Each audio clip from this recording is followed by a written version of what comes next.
So yun mga sis, kumusta? Ichi boy man vlog is in the house na mga sis, no?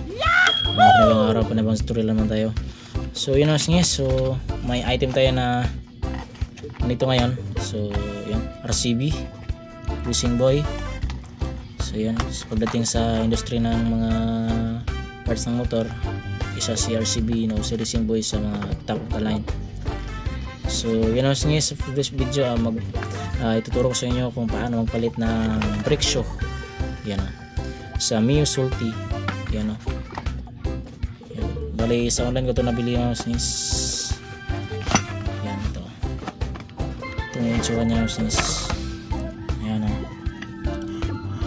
RCB. Yan. So sa item mouse sis, matibay ito, mukhang matibay naman sa sis. Yan na. So yan, palit natin siya sa motor natin sis.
The next day.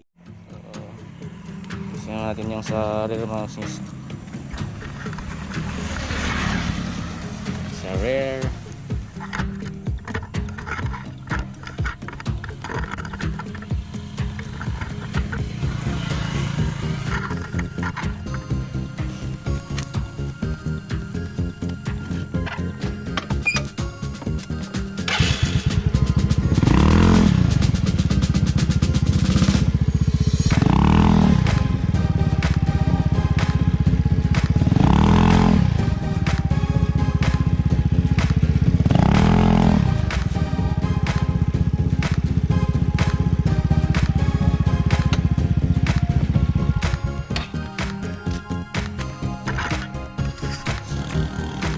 Clearance yun.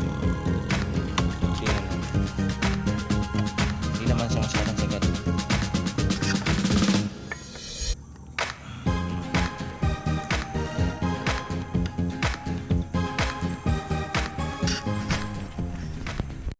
So yun mga sis, no, nakita nyo na kung gaano kakapit si RCB brake.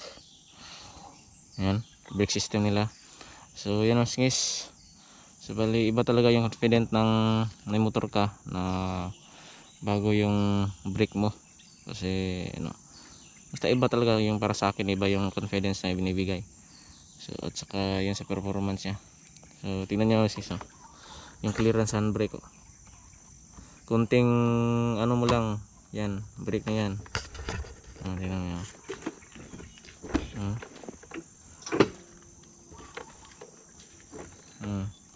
Kunting pindot mo lang kumakalat na yan. Yan tapos ito sa rear, kunting clearance lang din. Dati nung stock pa, kahit naka full adjust na dun sa likod, sagad na sagad pa rin dito, hindi ko makapit or kulang lang yun sa linis. So ginawa ko na lang ng reserva yun na guys. So hanggang dito na ito magtatapos ng video na ito guys. Maraming salamat sa tumapos huwag niyong kalimutan mag-subscribe, i-click notification bell, share, like, comment mga guys, at para may matutunan yung iba. So yun guys, maraming salamat. God bless, peace.